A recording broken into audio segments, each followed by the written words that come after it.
941. Pertama adalah unjuk kekuatan untuk meresahkan pikiran, kedua adalah memancing agar setiap penjaga keluar dari penjara dan memberi saya waktu untuk menyelamatkannya. Seluruh penjaga di seluruh kota akan ditarik juga, membuat pelarian kita jauh lebih mudah. Rencananya memang terdengar solid, tapi apakah mereka akan mudah tertipu? Sangguan Yulin sangat membenci Sangguan klan Het, sehingga membuat Sangguan Yulin meledakkan dirinya di depan wajahnya dan dengan kau menyerbu Manor, pikirannya akan melompat ke kesimpulan yang aku inginkan karena marah. Dia akan percaya tanpa ragu bahwa kepala klan ada di balik semua ini.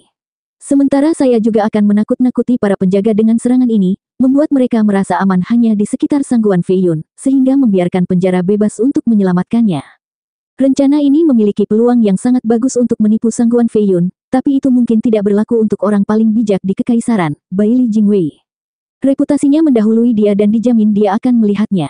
Tapi tidak peduli seberapa cerdiknya dia memiliki satu kelemahan mencolok yang bisa saya manfaatkan.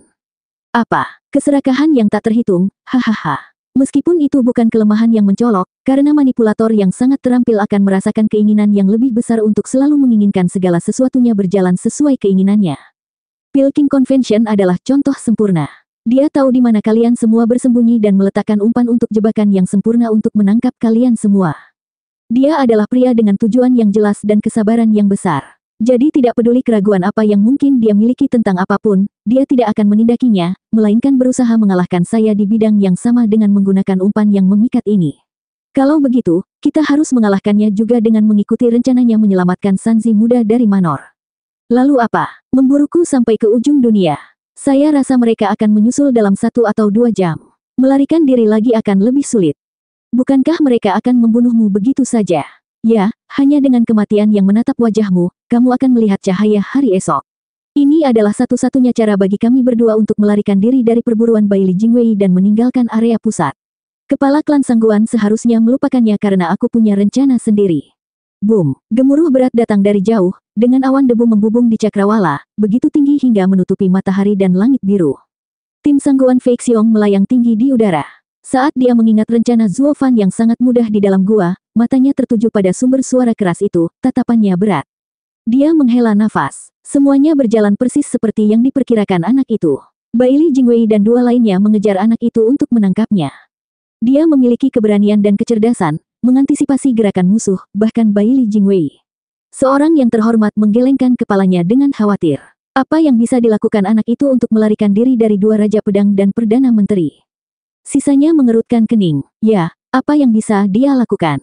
Ada begitu banyak dari kita dan bahkan kita tidak bisa menyelamatkan siapapun dari kedua Raja Pedang itu. Tidak ada gunanya khawatir. Dia bilang dia punya cara dan hanya itu. Sangguan Fei Xiong menghela nafas. Sungguh menakjubkan bagaimana semua orang mulai peduli padanya hanya dalam beberapa hari, hahaha. Seorang yang mulia mendengus. Siapa? Kami hanya meratapi kematian jenius seperti itu. Dan siapa yang akan kita bunuh jika dia mati tanpa memberi kita pedang? Hahaha, yang mulia bisa santai dalam hal ini. Dia berkata di dalam gua bahwa dia akan menyerahkannya begitu dia melarikan diri dengan putranya. Saya sudah mengirim orang untuk menunggu. Setelah Baili Jingwei dan yang lainnya pergi, kami akan mencari anak itu untuk menyerahkannya. Fei Xiong, apakah kamu hanya akan mempercayai kata-katanya? Dia terlalu licik. Yang terhormat lainnya tertawa kecil. Sangguan Fei Xiong menunjukkan ekspresi gembira, mengangguk bertekad. Ya, karena dia bersumpah pada putranya. Saya tidak percaya ada orang tua yang mempermainkan anak-anak mereka. Dia akan menepati janjinya. Yang lain gemetar dan mengangguk. Dan jika dia mati, ada kemungkinan rencananya akan gagal. Dia masih akan meninggalkan kita dengan jejak sehingga kita bisa menemukan pedang suci itu. Sangguan Fei Xiong melihat gangguan itu sekali lagi dengan mata gemetar. Bahkan jika mereka mati, dia akan menepati janjinya, hanya ingin memberi mereka berdua penguburan yang layak, untuk memberikan restu kepada putranya. Orang-orang itu memandang kepala klan dan kemudian mengangguk dalam diam. Pikiran Gu Yifan lebih bengkok daripada akar keriput, tapi satu hal yang mereka semua bisa bersumpah adalah cintanya yang abadi untuk putranya. Pedang keempat Sangguan Feiyun mengeluarkan aura yang mengerikan, membuat udara berkilauan di sekitarnya. Zuo Fan balas menatap sambil menyeringai, sangat tenang. Saat dia menunggu, dia terkekeh di beberapa titik, menutup matanya dan pasrah pada takdir. Itu dilakukan tanpa sedikit pun penyesalan, menyambut akhir dengan hati yang bebas. Tanpa harapan kedua kekasih itu kembali bersama, dengan musuh yang terlalu kuat untuk dikalahkan, tidak ada yang bisa mengeluarkannya dari situasi tanpa harapan seperti itu. Zuo Fan telah memikul begitu banyak beban di dalam dirinya selama beberapa tahun terakhir ini, menanggung terlalu banyak beban sendirian. Bahkan dengan secercah harapan yang diberikan kepadanya, rasanya selalu di luar jangkauan, selalu tak terjangkau. Stres dan kesedihan telah menggerogoti pikirannya untuk waktu yang lama. Itu adalah resep bencana, menghindari kegilaan hanya karena dia melatih seni diri sejati untuk memusatkan dirinya. Semakin dalam cinta, semakin berat lukanya. Dia sekarang menyadari mengapa cinta dilarang bagi para kultivator iblis, karena satu orang saja mungkin tidak akan pernah lepas dari siksaannya. Dia menemukan berada dalam situasi di mana orang lain memberinya pembunuhan belas kasihan adalah akhir yang cocok. Dia seharusnya sudah mati berabad-abad yang lalu. Menampilkan senyuman yang hanya dia mengerti, Zuo Fan menyambut akhirnya. Pedang sangguan Fei Yun berdering terus-menerus, diarahkan tepat ke kepala Zuo Fan. Saat haus darah di matanya terfokus, pedang yang menghancurkan itu dilepaskan. Zuo Fan bisa merasakan terornya tapi yang dia miliki hanyalah senyuman tipis. Jari-jari sangguan Fei Yun tidak selesai memotong udara dan mengirim pedang, karena mereka ditangkap di tengah gerakan oleh tangan yang kuat. Sangguan Fei Yun berbicara dengan nada dingin. Kakak Dan, apa yang kamu lakukan?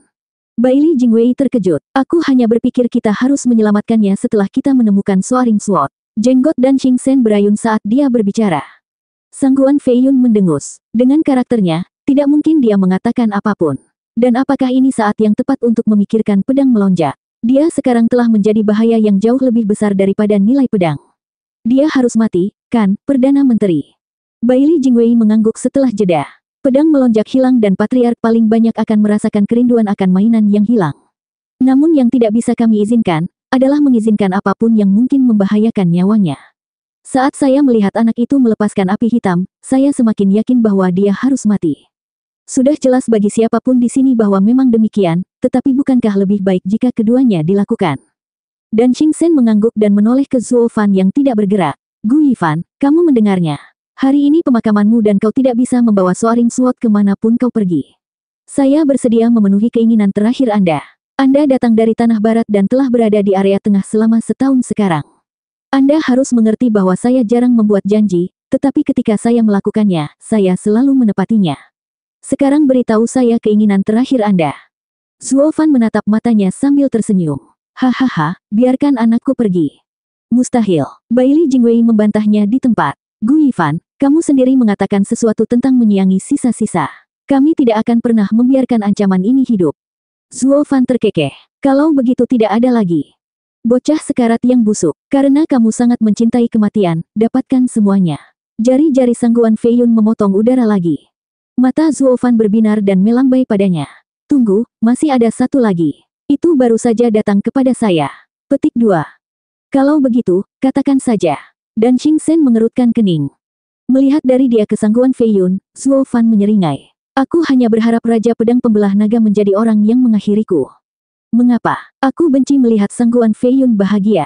3 kali dia gagal membunuhku dan aku lebih suka pedang keempatnya tidak menyentuhku sehelai rambut pun. Biarkan Raja Pedang ini membawa rasa malu bersamanya, hahaha.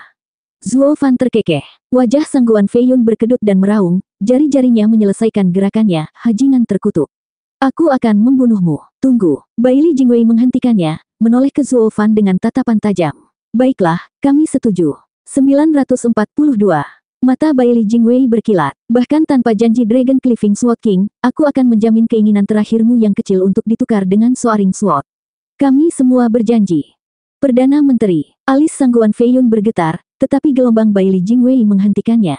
Raja Pedang Fei Yun, tolong pikirkan gambaran yang lebih besar. Mana yang lebih penting, namamu atau Soaring Sword? Kerugiannya memengaruhi reputasi Sword King. Dengan kata lain, nama Soaring Sword sudah menderita, jadi apa lagi? Tolong tanggung penghinaan ini, untuk kekaisaran. Sangguan Fei Yun melihat keadaannya yang paling menyedihkan. Bukan lengan yang hilang dari satu tangan yang menimpanya, tapi celana lembab yang memicu kemarahan dan rasa malunya. Tapi pada akhirnya, dia melambai dengan marah dan berbalik, mengeluarkan pakaian baru untuk diganti. Baili Jingwei mengangguk dan tersenyum. Raja Pedang Fei Yun juga telah berjanji padamu. Seharusnya hanya itu, kan? Hahaha, ya, sekarang aku bisa memberitahumu di mana Soaring Sword berada. Hanya saja, itu masalah lain jika Anda bisa mendapatkannya. Zuo Fan menunjukkan senyum miring ke Baili Jingwei yang bersemangat, bermain-main dengannya. Pedang melonjak sekarang bersama klan Sangguan. Baili Jingwei tersentak, mereka memilikinya. Grandmaster Gu, apakah Anda mengolok-olok kami? Bagaimana bisa pikiran licik seperti milikmu menyerahkannya begitu saja kepada mereka? Petik 2. Hahaha, apalagi yang ada di sana. Tawanya yang keras membuatnya menyemprotkan darah juga. Kita semua tahu aku pernah memiliki hubungan sebelumnya dengan klan Sangguan, jadi aku harus memberi mereka sesuatu untuk membantuku. Alis Sangguan Feiyun bergetar, wajahnya berat saat dia berkata. Baili Jingwei, membiarkan Sangguan itu mendapatkan pedang akan menjadi lebih buruk. Dengan kekuatan dan jumlah mereka hanya akan melarikan diri dan kami tidak akan menangkap mereka. Akan sulit bahkan jika Raja Pedang terlibat. Terlebih lagi, begitu mereka bersembunyi di area tengah yang luas, rasanya seperti menemukan jarum di tumpukan jerami. Bahkan jika kita mengetahui mereka dengan keajaiban, tim pengintai akan mati sia-sia tanpa Raja Pedang memimpin mereka. Ini benar-benar di luar kendali. Baili Jingwei menyipitkan mata, wajahnya muram. Tapi dia tidak membiarkan matanya menyimpang dari Zuo Fan. Grandmaster Gu, hentikan permainannya. Anda berada di ranjang kematian Anda. Anda bilang Anda punya masalah dengan mereka dan mereka tidak akan mempercayai Anda. Tapi ini berjalan dua arah. Apakah Anda mempercayai mereka? Anda akan mendapatkan ujung tongkat yang pendek jika Anda baru saja menyerahkan pedangnya kepada mereka. Mereka baru saja melampiaskannya pada Anda untuk melampiaskan kerugian mereka. Untuk pria pintar sepertimu, kesalahan yang jelas seperti itu tidak mungkin. Grandmaster Gu, jangan menganggap kami idiot. Baili Jingwei mendengus, matanya tajam. Wajah Sangguan Feiyun berkedut. Siapa yang disebut Baili Jingwei idiot? Perdana Menteri sialan itu, bertingkah seperti satu-satunya Sein di dunia. Perdana Menteri, apakah menurut Anda saya dalam posisi untuk menghina Anda? Hahaha. Zuo Fan menggelengkan kepalanya. Tapi ya, baik aku maupun klan Sangguan tidak saling percaya sehingga penyerahan pedang dilakukan pada waktu yang tepat sehingga kita bisa bekerja sama melawan musuh. Setelah kesepakatan selesai, tidak ada yang akan keberatan dengan yang lain. Mata Baili Jingwei bergetar. Maksudmu, kalian adalah musuh kami, kalian bertiga, hahaha. Zuo Fan terkekeh saat dia menjelaskan. Aku menggunakan mereka untuk memancing kalian semua pergi dan menyelamatkan Sanzi muda, lalu menyerahkan pedang itu kepada klan yang mengikuti di belakangku. Ini adalah satu-satunya cara untuk membuat kedua belah pihak setuju. Kami tahu bahwa pertempuran akan menjadi buruk karena akan menarik para penjaga, menyebabkan mereka kehilangan pedang dan kami ditangkap. Jadi, bahkan dengan ketidakpercayaan di antara kami, waktunya meminta kami untuk mengabaikan semua masalah masa lalu kami dan memikirkan gambaran yang lebih besar. Bukankah begitu, Perdana Menteri Baili? Baili Jingwei terguncang, mempercayai argumen Zuo Fan yang sangat kuat. Sangguan Feiyun bertanya, Perdana Menteri, bisakah kita mempercayainya? Kami tidak punya pilihan. Baili Jingwei tegang. Kami jelas tentang permusuhan antara dia dan klan Sangguan, dan bekerja sama tidak mungkin dilakukan. Satu-satunya alasan mereka tetap melakukannya adalah untuk Soaring Sword. Pertanyaannya, kapan diserahkan? Terlalu cepat dan klan Sangguan akan menarik kembali kata-katanya. Terlambat dan kecemasan meningkat, sehingga suasana tegang akan membuat mereka menyelesaikan skor lama bahkan setelah mendapatkan pedang. Tapi dengan ancaman musuh lain di sekitar, kesepakatan akan selesai, masing-masing berjalan dengan caranya sendiri. Baili Jingwei menatap tajam ke arah Zuo Fan dan berbicara dengan frustrasi dan kebencian. Grandmaster Gu, kamu dalang sejati. Anda telah melakukannya dengan baik. Jika saya adalah orang yang menghadapi tantangan seperti itu, saya rasa saya tidak akan membuat rencana yang begitu cemerlang saat itu juga. Anda memiliki rasa hormat saya. Hahaha, terima kasih atas kehormatannya, Perdana Menteri. Zuo Fan melambaikan sanjungannya. Baili Jingwei membaca ejekan di matanya dan menoleh ke Dan Xingchen dengan marah. Raja Pedang Pembelah Naga, penuhi kehendak Grandmaster Gu dan kirim mereka pergi. Benar, Dan Xingchen menarik dua jari dan kekuatan mematikan melonjak di ujungnya, diikuti oleh raungan naga dan ruang yang berkilauan di sekelilingnya. Mata dingin menatap Zuo Fan yang lemah dan Dan Xingchen mengangkat tangannya. Zuo Fan balas menatap dengan senyum lebar. Wosh! Pedang dengan level yang sama dengan milik Sangguan Feiyun dilepaskan ke Zuo Fan. Bersamaan dengan ribuan raungan naga, energi pedang melonjak saat jatuh menimpanya. Setelah ledakan dahsyat, ratusan mil di sekitar Zuo Fan dan putranya diratakan. Tidak ada apapun di sana selain gurun dan debu tebal yang mewarnai dunia menjadi kuning. Begitu angin sepoi-sepoi menyebarkannya, tidak ada jejak apapun yang tertinggal. Semuanya hilang, terkubur bersama pasir. Seluruh lanskap telah direformasi menjadi kehancuran ini. Baili Jingwei menghela nafas pada kehancuran. Sudah selesai. Jenius alkimia dari generasinya menemukan tulang-tulangnya beristirahat di sepanjang tulang putranya di pemakaman pasir ini. Sayang sekali. Perdana Menteri, bukankah sudah terlambat untuk itu? Sangguan Feiyun melirik. Munafik. Bailey Jingwei berkata, menghargai bakat adalah satu hal, tetapi melihat lawanku pergi membuatku sangat lega. Raja Pedang Pembelah Naga, Raja Pedang Fei Yun, ayo pergi. Kita harus bergegas kembali dan mengirim pesan ke setiap sudut area pusat. Kita harus melacak klan Sangguan dan menghentikan mereka mengeluarkan pedang dari area pusat. Lebih mudah diucapkan daripada dilakukan. Sangguan Fei Yun menggelengkan kepalanya. Aku akan mengatakannya lagi. Mereka hanya perlu bersembunyi dan bahkan Raja Pedang tidak akan memiliki kesempatan yang lebih baik untuk menemukan mereka, apalagi yang lainnya. Kemungkinan untuk mendapatkan kembali Soaring Sword kurang dari 10%. Bailey Jingwei menghela nafas. Kami akan melakukan bagian kami, sementara sisanya terserah takdir. Bagaimanapun, ini adalah kegagalanku, bukan kegagalan kita. Bailey Jingwei terbang ke Flying Cloud City. Sangguan Fei Yun bergetar, mengepalkan tinjunya dan mengarahkan tatapannya. Bailey Jingwei bukan satu-satunya yang bersalah. Dengan kaburnya klan Sangguan dan Soaring Sword yang hilang, Sangguan Fei Yun juga bertanggung jawab. Gu Yifan mungkin telah kalah dalam pertarungan terakhir. Sebagai seorang kultivator Radiant Stage belaka, dia telah menghindari 3 keterampilan pedang dari Raja Pedang dan bahkan berbicara untuk tidak dieksekusi oleh serangan keempat di posisi terlemahnya. Itu adalah kekalahan terburuk Sangguan Fei Yun. Gu Yifan dan Sangguan Fei Yun tidak menang atau kalah. Tapi wasiat terakhir Zuo Fan dan ejekan yang terkandung di dalamnya adalah sesuatu yang Sangguan Fei Yun tidak akan pernah lupakan. Rasa malu dan marah siap meledak. Itu sama dengan mengatakan bahwa Sangguan Fei Yun tidak terlibat dalam kematiannya. Wajah Sangguan Fei Yun bengkok, urat muncul di dahinya, karena dipermalukan oleh siapapun. Sekarang dia tidak punya siapa-siapa untuk melakukannya, karena pelakunya mati menertawakannya. Sangguan Fei Yun menginjak amarah dan terbang di belakang Bailey Jingwei. Dan Xing Sen adalah satu-satunya yang tersisa, melihat kemana Zuo Fan dulu dengan senyum samar. 943. Gu Yifan, Sansi muda, kamu di mana? 6 jam kemudian, di daerah di mana pembersihan brutal terjadi, di mana bahkan tidak ada sehelai rumput pun tumbuh, seorang gadis yang murni dan naif berteriak. Gadis lemah itu menangis di langit yang sunyi saat angin kencang bertiup melintasi kehancuran ini. Nada suaranya dipenuhi dengan kekhawatiran, suaranya yang serak menunjukkan tanda-tanda tangisan yang pecah. Ada selusin pemuda lagi yang melihat sekeliling dan berteriak bersamanya. Tuan Gu, Sansi muda. Semua teriakan dan pencarian mereka terbukti sia-sia dalam angin kencang ini, menelan suara mereka. Mereka akhirnya menyerah 1 jam kemudian, hanya menyisakan gadis itu yang masih panik dan memikirkan untuk menemukan mereka. Dia tidak pernah berhenti, tidak pernah istirahat, selalu berteriak sampai serak. Gu Yifan, Sansi muda, kamu ada di mana? Nona muda, hemat energimu. Anda telah melihat serangan apa yang melakukan ini. Mereka tidak memiliki peluang melawan kemalangan seperti itu. Tidak ada gunanya mencari. Seorang pemuda menghela nafas. Ini akan menjadi keajaiban jika seseorang bisa bertahan dari 2 Raja Pedang. Tuan Gu, ayo ikuti kata-kata kepala klan dan cari petunjuk yang ditinggalkan Tuan Gu untuk mencapai pedang melonjak. Gadis itu balas menatapnya. Diam. Gu Yifan baik-baik saja. Mereka dapat mendengar kita dan kita akan segera menemukan mereka. Mereka harus, atau... Sangguan King Yan terdiam. Nona muda, di tempat terpencil ini, tanda apapun akan terlihat dengan mudah. Jika kita tidak bisa melihat mereka, tidak masuk akal bagi 2 Raja Pedang untuk buta terhadap sesuatu yang terlihat jelas. Itu hanya menyisakan kematian, hancur sepenuhnya. Nona muda, prioritas utama kita masih menemukan petunjuk pedang melonjak. Dia menggelengkan kepalanya, berusaha membuatnya melihat kenyataan, tetapi kemudian riak bergema. 2 sosok merosot ke tanah, muncul dari udara tipis, dan membasahi debu kuning dengan darah merah mereka.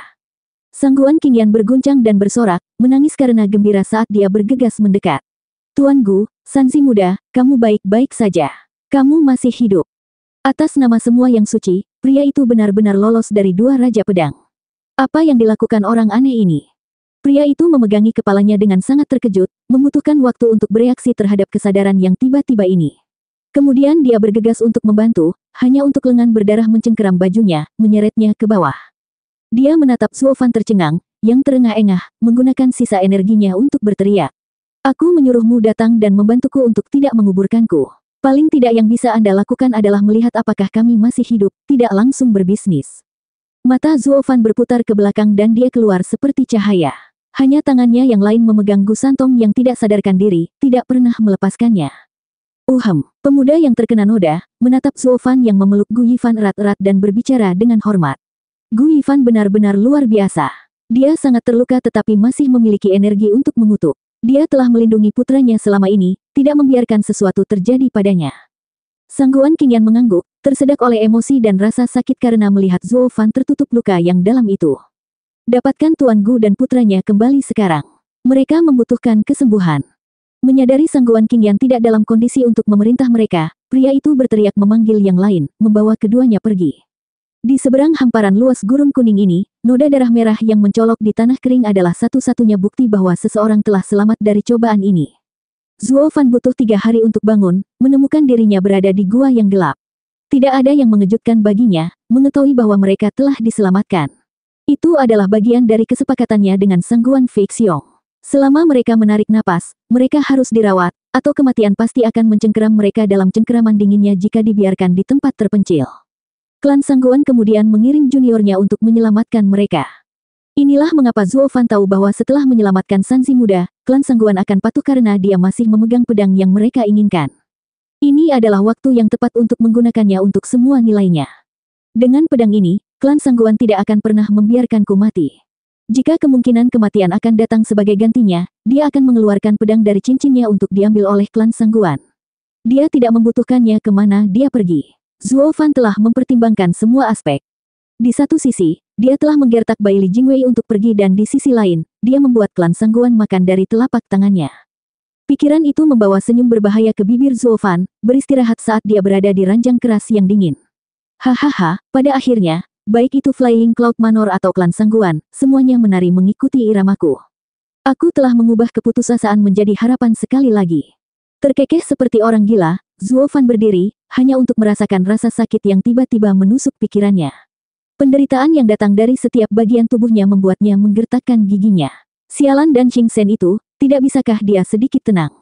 Lagi pula, menjadi kejam adalah satu-satunya cara untuk membodohi perasaan dan intuisi Sangguan Fei Yun. Suara samar dan kekanak-kanakan datang.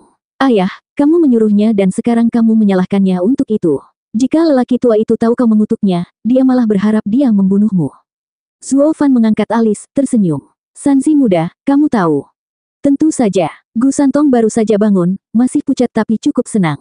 Adakah yang tidak ku ketahui tentangmu? Sejak Anda mengirim Sangguan Yulin untuk memberi saya sinyal yang tidak masuk akal, saya tahu bahwa itu tidak dimaksudkan untuk saya. Kami tidak pernah memiliki frase kode pribadi. Hal-hal apa tentang janji seorang pria dan tetap ingin menyelamatkanku?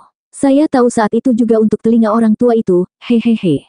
Sayang sekali Bai Li Jingwei dan Sangguan Fei Yun sama sekali tidak tahu, hahaha. Zuo Fan mengangguk, ya, sinyalnya untuk Dan Xing Sen, meski aku masih ragu apakah dia akan membantu atau tidak.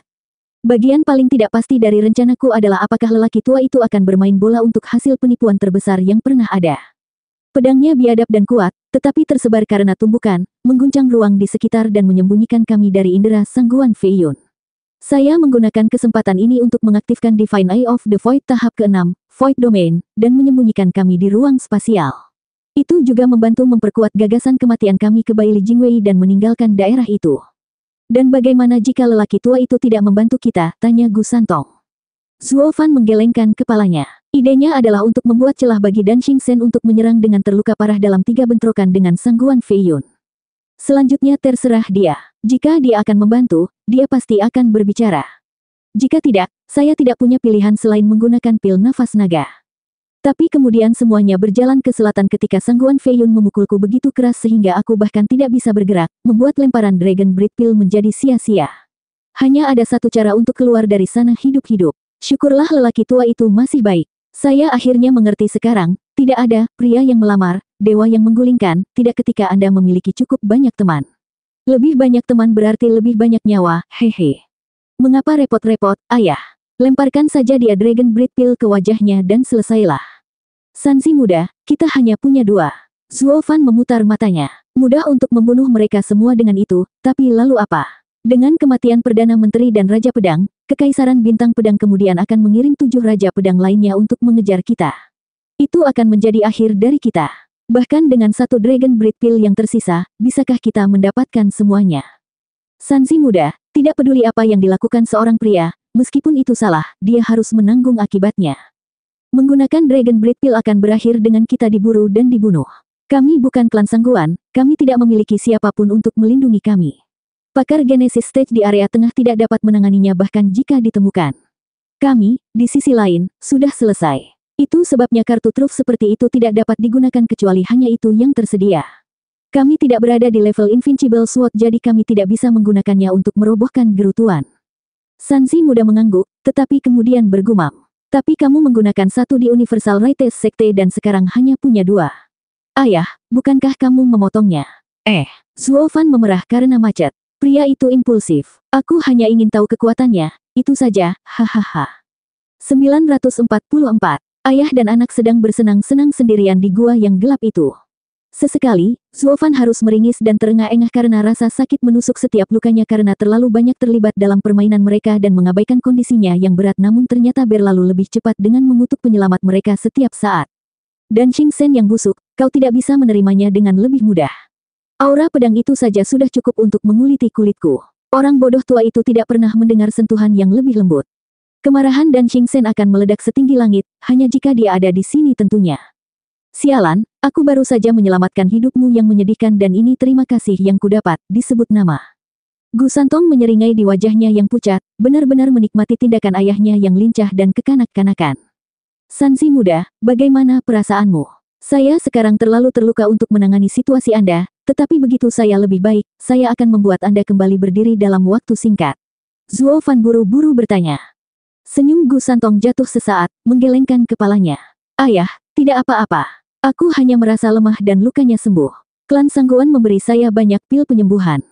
Itu hebat, bahkan pil mereka yang malang, tidak seperti milikku, dapat membantu lukamu, hahaha. Zuo Fan tertawa kecil dengan santai. Senyum Gu Santong segera terbalik, diambil oleh melankolis. Zuo Fan dapat mengatakan bahwa itu berbeda dengan tangan yang lain karena darah masih merembes keluar meskipun terbungkus rapat.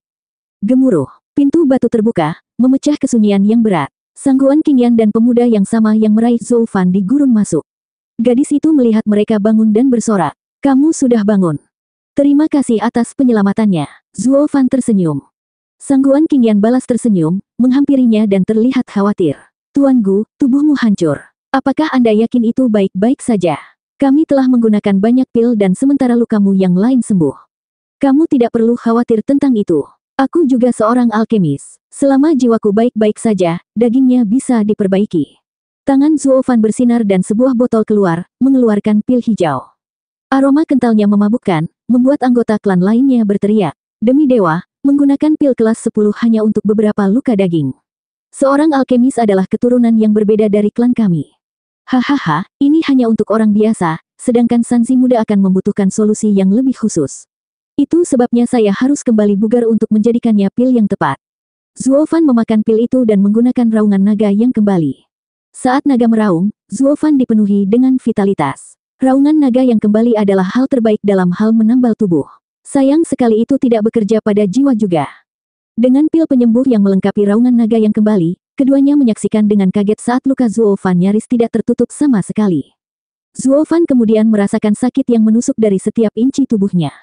Zuo Fan menunduk dengan cemberut. Ada apa dengan luka aneh yang tidak bisa sembuh ini? Mereka merasakan hal yang sama seperti yang Faulting Sword berikan padaku di Double Dragon Manor. Anggota klan Sangguan terkekeh. Tuan Gu, Anda pasti terkena seni membelah naga dari pedang pembelah naga. Terlepas dari perbedaan antara seni pedangnya dan milik kita, keduanya berasal dari wawasan pedang dewa. Luka yang ditimbulkan oleh senjata semacam itu akan sulit disembuhkan. Saya masih berpikir Anda akan membutuhkan 10 hari lagi sebelum Anda dapat berdiri. Ini keajaiban Anda melakukan ini sekarang. Seorang alkemis kelas 11 pasti sembuh dengan cepat, hahaha. Luka dari seni pedang itu sembuh perlahan. Zuo Fan segera menyimpulkan alasannya. Luka Faulting Sword yang ditimbulkan saat itu juga membutuhkan waktu lama untuk sembuh. Karena seni dan Xing Sen berasal dari Faulting Sword yang menyakitinya. Apakah itu berarti seni pedang menangkap esensi pedang dewa? Terlepas dari keraguan, ini adalah kesimpulan yang dia dapatkan. Orang biasa berada di sekitar senjata suci cukup lama, energi pedang mereka akan digunakan untuk kultivasi mereka, memfasilitasi tidak hanya pelatihan mereka dalam seni pedang dewa, tetapi juga melepaskan kekuatan yang lebih besar saat menggunakannya. Itu adalah yang terbaik terlepas dari tahap penggunaannya. Apakah mungkin kekuatan Sword Sovereign? Tenggelam dalam pikirannya, gerakan santai tangan kanannya mengingatkannya pada rasa sakit dan meringis. Rasa sakit yang datang dari tubuhnya sebelumnya mereda setelah menggunakan pil dan raungan naga yang kembali. Masalahnya sekarang adalah tangan kanan. Sangguan Qingyan mengambil tangan kanannya dan mengeluh. Tenang, kita baru saja membalutnya tapi pendarahannya tidak berhenti. Zuo Fan terguncang, melihat bungkusnya diwarnai merah. Nona muda, seni pedang melonjak sangguan Fei Yun pasti menyebabkan luka di lengan kanannya. Orang lain akan sembuh dengan lambat, tetapi ini sangat membingungkan sehingga tidak ada pil yang berfungsi. Perbannya hanya sementara dan jika ini terus berlanjut, dia akan kehabisan darah. Pria sangguan itu menjelaskan. Alis Zuo Fan bergetar, menatap kanannya dengan ketakutan. Dia merasakan dahinya dan, meski terluka, tidak berdarah, sembuh perlahan. Sangguan Fei Yun menangkap gerakannya dan berkata, dengan bingung. Tuan Gu, saya melihat kondisi Anda. Luka di lengan kananmu pasti dari pedang sangguan Fei Yun. Anehnya, itu tidak akan sembuh, sementara bahu sembuh sama seperti Anda semua. Aku hampir mengira pedang sangguan Fei Yun lebih kuat dari pedang Dan Xing Shen. Itu lengan kilin. Kelopak mata Zuo Fan bergetar, sampai pada suatu kesimpulan. Itulah mengapa seni pedang melonjak di panggung harmoni jiwa bisa menembusnya. Rahasianya terletak pada Soaring Sword dan Soaring Kilin. Pedang melonjak dan, pada gilirannya, seni pedang melonjak menargetkan kilin melonjak secara khusus. Itu artinya Sanzi muda. Zuo Fan merasakan sakit yang tajam saat dia bergegas ke samping Sanzi muda, memegangi lengan yang diperban yang berdarah seperti miliknya. Sangguan Qingyan tersentak, bergegas untuk mengganti ikatannya. Sanzi muda berdarah lagi. Kita harus menghentikannya. Nona muda, itu hanya gejala. Mereka berdua sangat aneh, tidak mampu menyembuhkan area yang terkena seni pedang melonjak. Pria sangguan itu menggelengkan kepalanya. Sangguan Qingyan tidak akan menyerah, merawat Sanzi muda dengan mata berkaca-kaca. Bahkan jika itu tidak sembuh, kita harus melakukan semua yang kita bisa. Bahkan belum mencapai tahap etiril, mereka akan mati selamanya dan tidak akan kembali. Sanzi muda, kenapa kamu tidak memberitahuku? Zuo Fan mengepalkan tinjunya dan mengatupkan giginya. Berada di tahap etiril, Zuo Fan akan berhenti berkultivasi, paling buruk, tapi dia akan hidup. Sanzi muda adalah binatang suci jika dibandingkan dengan tubuh dan jiwa mereka sebagai satu kesatuan. Ketika satu mati, yang lain mengikuti, dan tidak ada yang bisa mengembalikannya. Kondisi pendarahan Sanzi muda berpotensi mematikan. Sanzi muda menangis, bibirnya yang pucat bergetar. Ayah, aku merasa sejak seni pedang melonjak menyakitiku bahwa aku menemui kutukanku. Saya hampir tidak bisa bertahan. Aku tidak ingin membuatmu khawatir. Mengapa kamu tidak mengatakan apa-apa? Aku ayahmu, aku seharusnya khawatir. Zuo Fan menggertakkan giginya, mengeluarkan botol dari cincinnya dan mengungkapkan 2 pil kelas 11. Di bawah terengah-engah pria sangguan, Zuo Fan mengambil satu dan memberikan Sanzi muda yang lain. Dengar, ini dari saat aku menyempurnakan untuk menyelamatkan sangguan Qingyan. Dia telah terluka oleh seni pedang melonjak juga. Itu berhasil padanya dan sekarang kita akan melihat apakah itu berhasil pada kita juga. Jika semuanya gagal, saya akan membawa Anda kembali ke Tanah Barat. Tanah Barat, Gu Santong melompat. Zuo Fan mengangguk dengan tekad. Kami akan meminta orang tua itu untuk menyelamatkanmu. Mereka harus tahu caranya. Jadi tunggu sebentar, Sanzi muda. 945. Dengan menelan pil, Zuo Fan dan Gu Santong berkedip hijau, bermeditasi untuk menggunakan kekuatannya untuk menyembuhkan luka mereka di tubuh mereka, terutama lengan yang berdarah itu. Energi hijau berkumpul di luka tapi hanya itu. Itu tidak bisa masuk lebih dalam dan melakukan sihirnya karena ada sesuatu yang menahannya, segera memudar. Dengan alis basah, Zuo Fan menggertakkan giginya dan kukunya menancap di telapak tangannya. Sangguan Qingyan terlihat sangat khawatir dari samping. Dengan riak, Zuo Fan menggunakan kekuatan, menggunakan Yuan Qi dan energi penyembuhan untuk membanting luka, yang dia pukul hanyalah dinding. Tapi saat dia terus mendorong, energi hijau merembes perlahan ke dalam luka dan mulai menyembuhkannya. Saat membaik, pendarahan melambat hingga berhenti. Sangguan Qingyan menyala dengan gembira. Zuo Fan menghela nafas dan menatap lengan kilinnya dengan anggukan. Pil ini memiliki beberapa kegunaan. Zuo Fan menoleh ke Sanzi muda dengan harapan, hanya untuk menemukan keputusasaan. Lengan Gu Santong terlihat membaik, tapi kecil. Pendarahannya telah melambat, tetapi tidak sepenuhnya, hidupnya masih dalam bahaya yang sangat nyata. Sangguan Qingyan tersentak. Tuan Gu, Anda berhasil menyembuhkan jadi mengapa Sanzi muda? Zuo Fan terus-menerus cemberut, merasa suram di dalam saat kasus terburuk merayap di antara pikirannya. Seni pedang melonjak mungkin kutukan kilin. Dua energi yang saling bertentangan tidak dapat diselesaikan dengan pil saja. Saya khawatir hanya binatang suci yang bisa menyembuhkan binatang suci lainnya. Saya hanya bisa membawanya ke Kunpeng dan leluhur naga di Tanah Barat. Pertanyaannya adalah apakah saya akan menghubungi mereka tepat waktu. Saya hanya memiliki lengan kilin dan karena saya yang lain adalah manusia, seni pedang melonjak tidak terlalu keras pada saya. Siapa yang bisa menyelamatkanmu? Zuo Fan telah mengambil keputusan, memegang Gu Santong di lengannya dan berjalan keluar.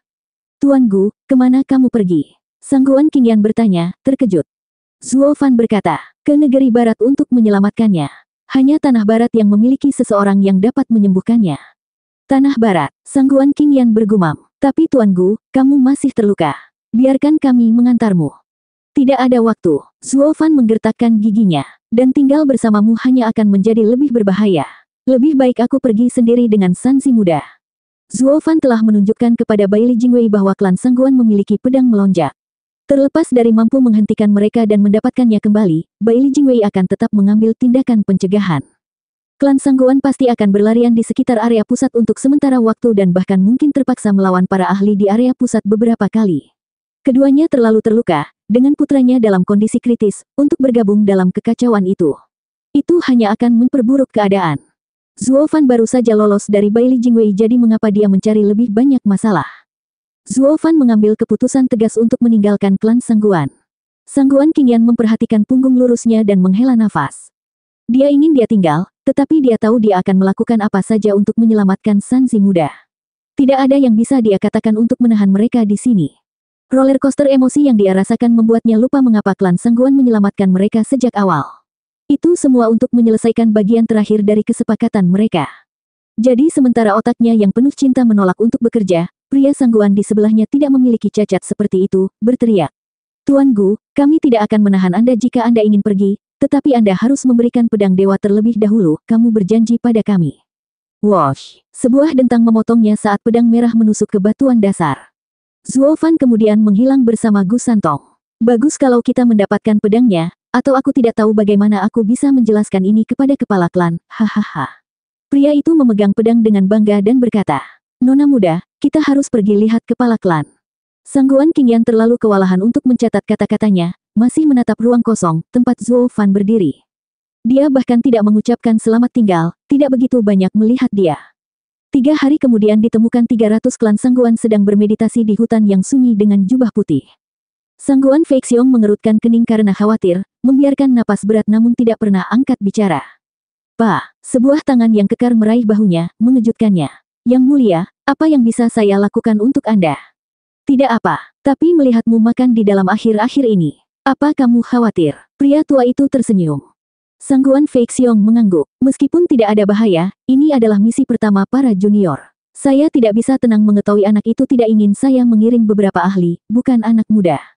Anak itu tajam. Dengan para ahli kami di sekitarnya, dia mengira mereka akan menyelesaikan skor, hahaha. Yang mulia menggelengkan kepalanya. Feixiong, kamu percaya padanya ketika dia bersumpah pada putranya, jadi mengapa khawatir yang tidak perlu? Aku percaya padanya, tapi tidak ada yang bilang insiden tidak bisa terjadi. Wosh! Suara tiba-tiba mencapai telinganya dan matanya menyala. Dia melihat puluhan sosok di udara, junior yang dia kirim untuk Zuo Fan. Yang memimpin adalah biji matanya, Sangguan Qingyan. Kekhawatiran Sangguan Feixiong selama beberapa hari ini akhirnya mereda. Para ahli lainnya berkumpul di sekitar para junior, sangat ingin mengetahui hasilnya. Sangguan Feixiong bergegas ke Sangguan Qingyan untuk bertanya. Bagaimana hasilnya? Apakah Anda mendapatkan pedang melonjak? Sangguan Qingyan menghela nafas dan pergi dengan kepala tertunduk. Sisanya merasa tidak nyaman. Mengapa nona muda begitu murung? Apakah anak itu mati dan tidak meninggalkan jejak Soaring Sword? Lalu mengapa mereka butuh waktu lama untuk kembali? Kepala klan, ini pedang melonjak. Pria yang bersama Sangguan Qingyan di sekitar Zuo Fan membungkuk dan mempersembahkan pedang panjang merah tua itu. Matanya menyala dan menyentuh bilahnya. Hahaha, itu benar-benar pedang melonjak. Misi kita sukses dan kita bisa pulang ke Tanah Timur. Semua orang bersorak dan melompat kegirangan. Lalu ada apa dengan gadis berwajah panjang itu? Saya pikir Anda gagal sesaat di sana, hahaha. Sangguan Feixiong menghela napas dan melirik putrinya yang tampak tertekan di tepi kolam. Pria Sangguan itu membungkuk lagi. Saya percaya itu karena Tuan Gu, nona muda itu. Dia menjelaskan semua yang terjadi dan semua orang tampak tercengang. Maksudmu dia masih hidup? Mata Sangguan Feixiong bergetar. Dia benar-benar keluar hidup-hidup bukan hanya dari 2 Raja Pedang tetapi Perdana Menteri Kekaisaran ini. Mereka menyadari rencana Zuo Fan dan bagaimana kenyataan mengikuti setiap langkahnya, tetapi untuk benar-benar mencapai bagian terakhir dan tersulit hidup tidak terbayangkan. Mereka merasa jauh lebih bisa dipercaya jika Zuo Fan mati dan meninggalkan petunjuk untuk pedang dewa.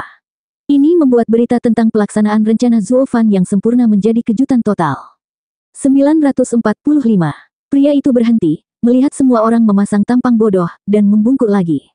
Kepala klan, Gu Yifan bijak dan pemberani, pahlawan sejati. Saat kami menemukannya, dia masih melindungi putranya meski mengalami luka parah. Karakternya bukan masalahnya di sini, tapi menjadi pembuat keajaiban.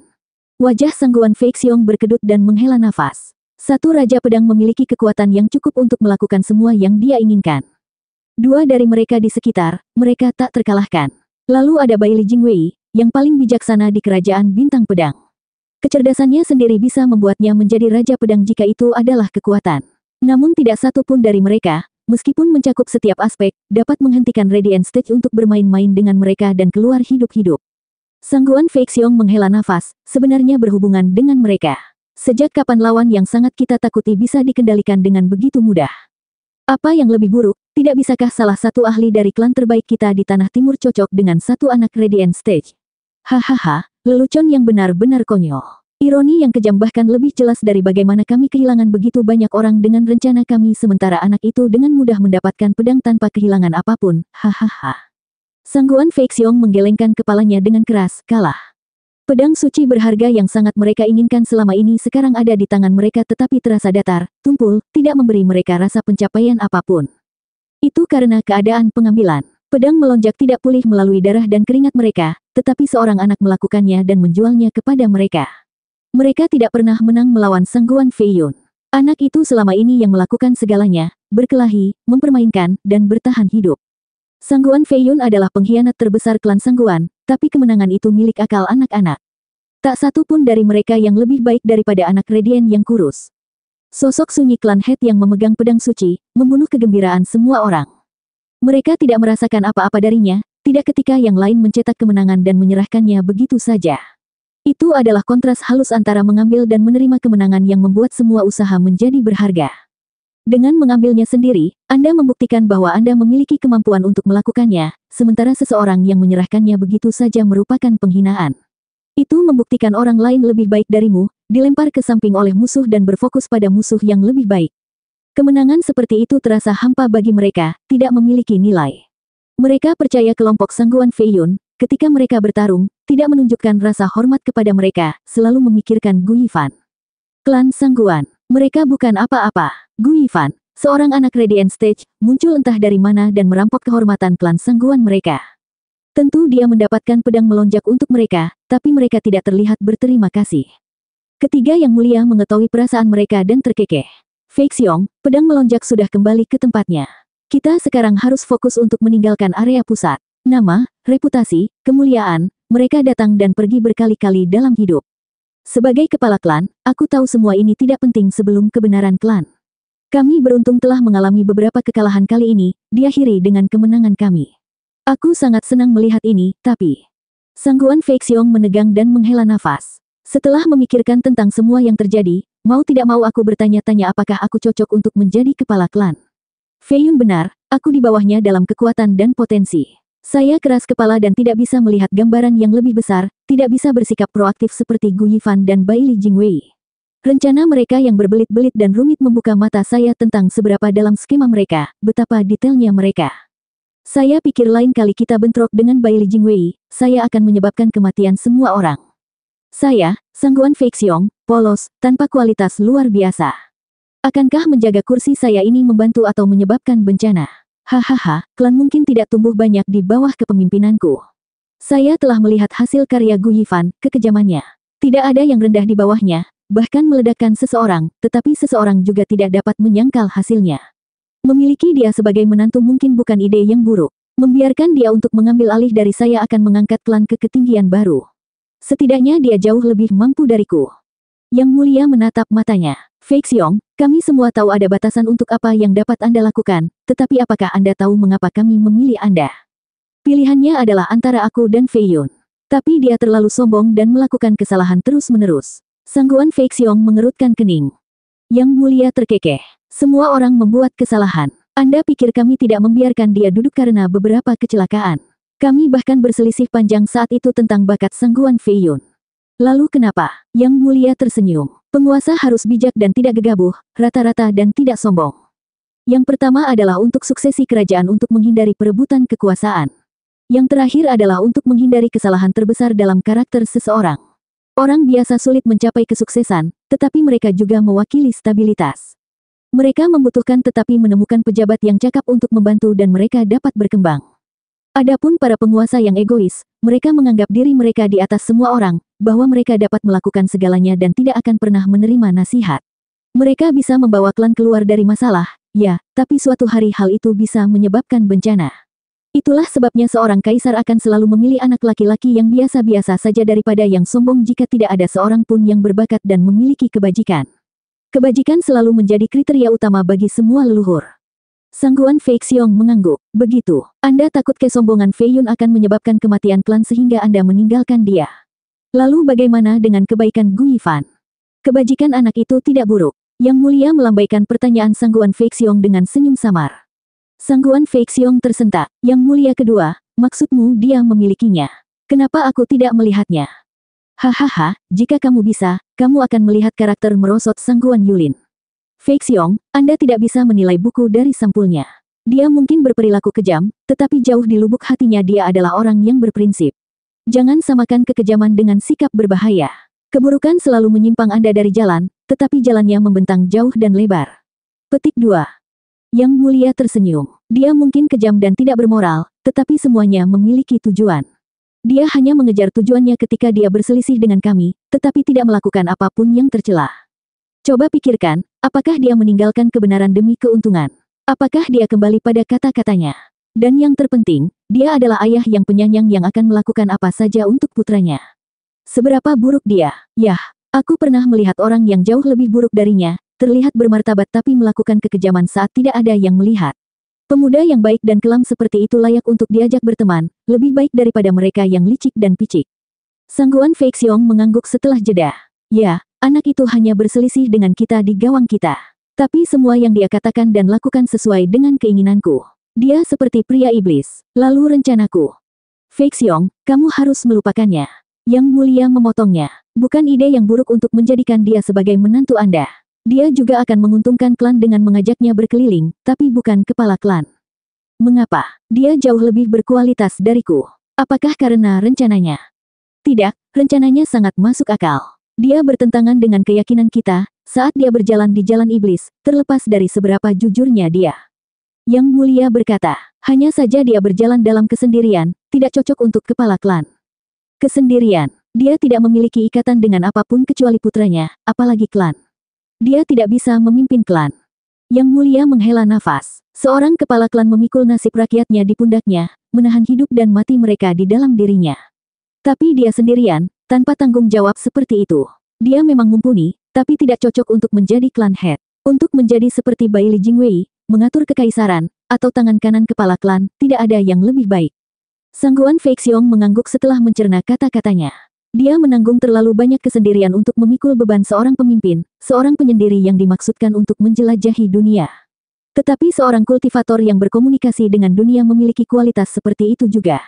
Sementara terlalu banyak urusan duniawi menghalangi pemahaman seseorang tentang cara kerja batin dunia. Bukankah itu berarti kita yang disesatkan dari yang lurus dan sempit? 947. Langit menyaring kepingan salju besar sejauh mata memandang, mewarnai dunia dalam nuansa putih. Sebulan telah berlalu sejak pertempuran Zuofan, dengan musim gugur membuka jalan untuk musim dingin dengan salju yang dingin di kota awan terbang.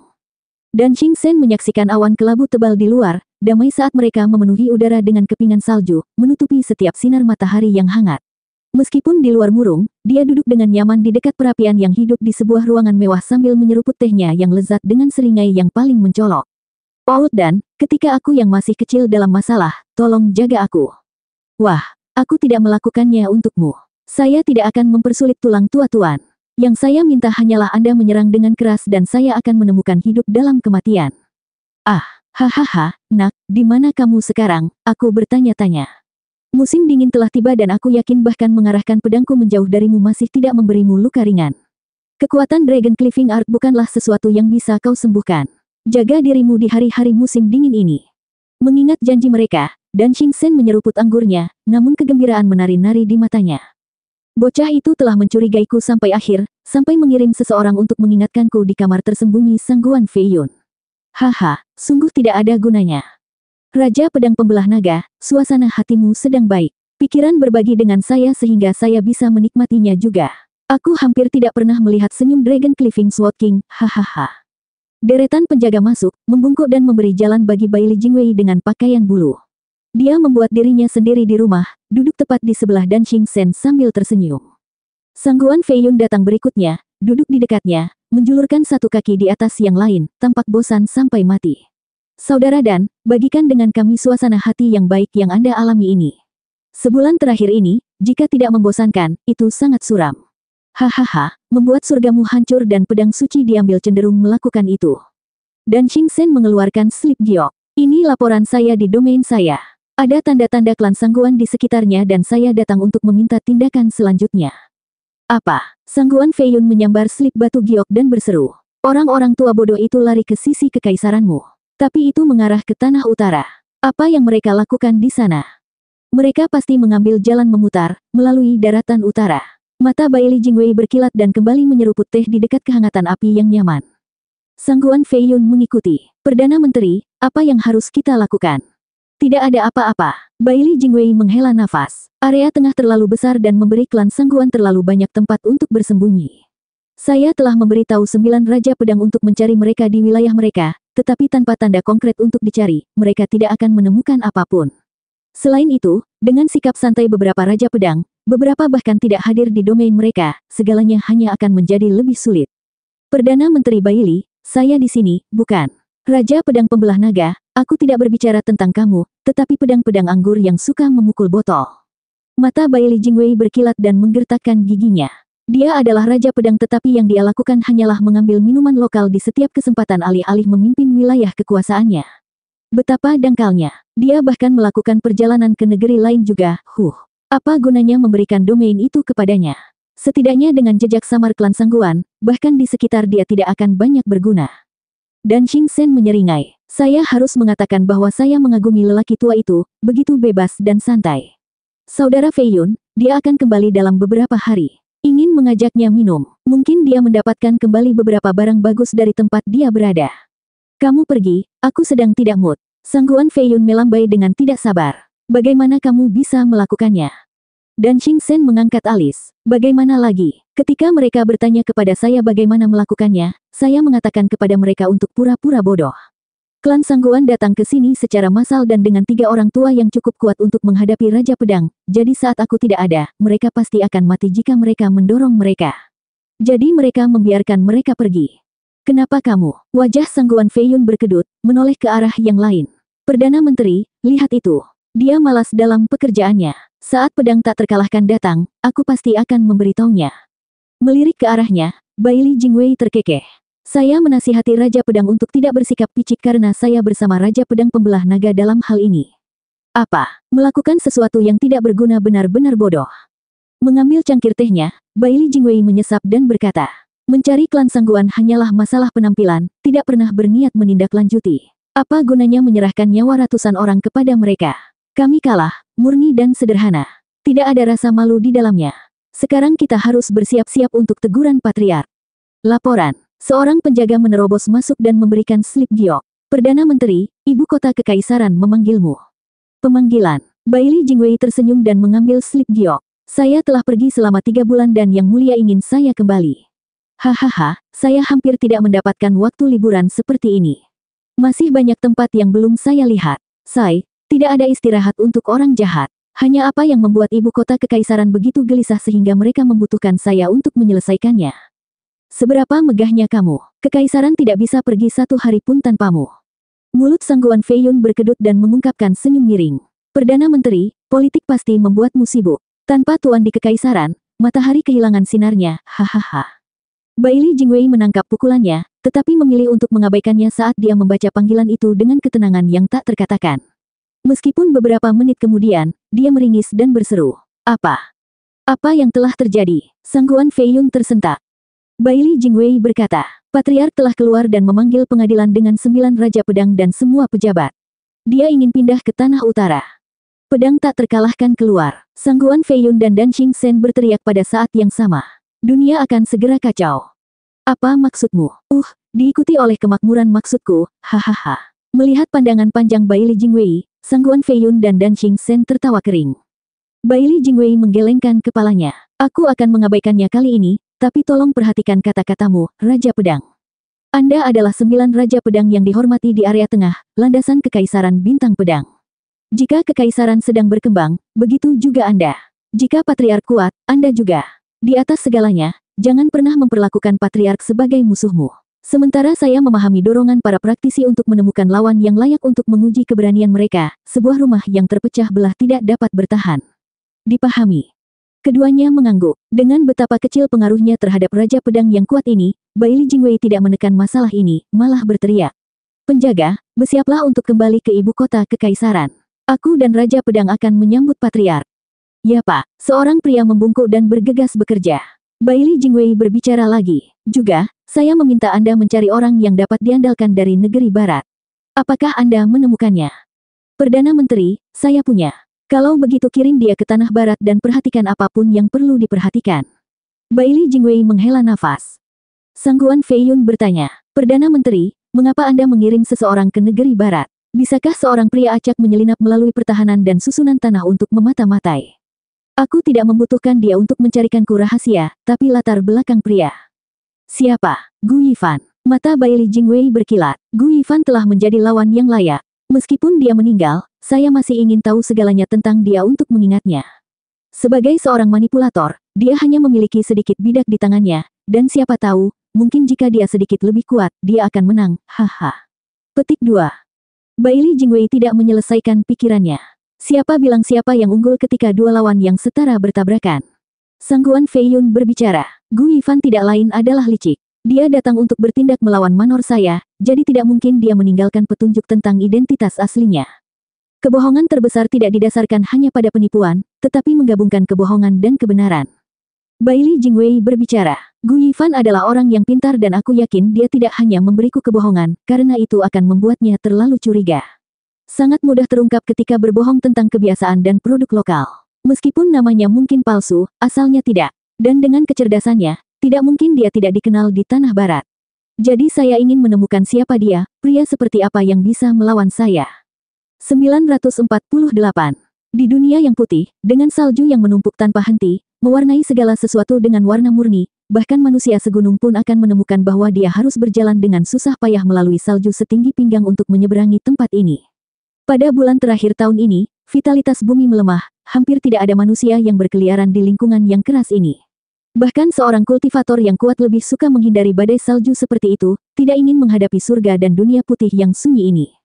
Meskipun di bagian khusus ini, dua sosok tunggal, hanya dua titik di lautan putih ini, muncul dan menghilang di antara hujan salju.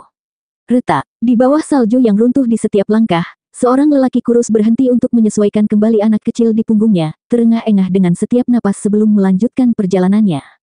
Dia bergoyang di bawah angin yang menggigit, hanya untuk menekan lebih keras dan mendapatkan kembali sikap kokohnya. Anak yang lemah itu memandangi dunia yang pahit dan sedingin es di sekitarnya, lalu ketubuh lelaki itu bekerja keras untuk menggendongnya. Dia membuka bibirnya yang pecah-pecah, terisak. Ayah, aku tidak akan berhasil. Anda telah membuatkan saya pil kelas 11 untuk memperlambat pendarahan dan memulihkan darah saya, menyakiti jiwa Anda yang sudah terluka dalam prosesnya. Kemudian Anda masih bersikeras menggendong saya selama berbulan-bulan. Sekarang Anda bahkan tidak bisa terbang. Anda tidak bisa terus melakukan ini. Ayah, biarkan aku pergi dan melanjutkan. Waktuku habis. Aku tidak ingin menjadi beban. Diam. Pria itu terengah-engah dan mengangkat wajahnya yang memudar, hanya matanya yang bersinar dengan tekad yang teguh. Dia hanya menggertakkan giginya dan terus maju. Sanzi muda, dengarkan. Aku ayahmu dan aku tidak akan memiliki ini. Apapun yang terjadi, aku akan membawamu kembali ke tanah barat hidup-hidup, jadi mereka berdua bisa menyembuhkanmu. Tapi tanah barat sangat jauh. Bagaimana kita bisa mencapainya tepat waktu? Ayah, kamu juga tidak bisa terus melakukan ini. Mata Zuofan bergetar, bergerak dengan keras kepala. Bahkan jika aku harus berjalan jauh, aku masih akan berhasil. Kita tidak perlu terus bergerak lebih lama lagi. Dalam setengah bulan kita akan mencapai Gold Boss City. Ada susunan teleportasi ke setiap daratan di sana yang bisa kita gunakan. Kami akan kembali ke tanah barat sebelum Anda menyadarinya. Arai teleportasi. Gu Santong menggelengkan kepalanya dengan getir.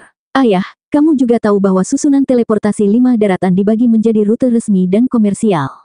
Yang resmi milik Kerajaan Bintang Pedang dan kami tidak bisa menggunakannya bahkan ketika kami tiba di area pusat. Ini tidak akan berubah sekarang. dan jalur komersial milik serikat pedagang terbesar di seluruh negeri, mengabaikan politik yang terlibat di antara mereka. Untuk menggunakan susunan teleportasi mereka, kami memerlukan persetujuan dari pemimpin di setiap negeri terlebih dahulu. Bagaimana kita akan melewati pertanyaan mereka ketika kita seharusnya bersembunyi? Zuo Fan menyipitkan mata, alisnya bergetar, tetapi matanya tegas. Denganku, aku pasti akan menggunakannya. Zuo Fan mengambil langkah berat dan saat keringat menumpuk, dia tidak pernah berhenti untuk bergegas. Ayah, kau yang terbaik. Merasakan punggung Zuo Fan yang baik dan lebar, Gu Santong menangis, terisak dan perlahan terdiam karena merasa sangat lemah. Darah menetes ke tangannya dan ke salju putih murni, mengambil sedikit lebih banyak vitalitasnya, membuatnya tak berdaya melawan unsur-unsur, dengan rasa dingin yang merembes masuk. Tidak menyadari situasi Sanzi muda dan tidak menyadari kata-kata terakhirnya, pikiran Zuo Fan tertuju pada satu arah, untuk terus maju. Mata berkedip, Zuo Fan mengambil langkah demi langkah, berjalan dengan susah payah ke depan perlahan dan meninggalkan bekas yang dalam. Kerja keras selama 4 jam membuat Zuo Fan terengah-engah, tetapi tidak ada yang menghalangi dia untuk berjalan. Baru pada hari ke-6 kaki Zuo Fan mulai terpeleset, hampir tidak bisa mengangkatnya untuk langkah lain.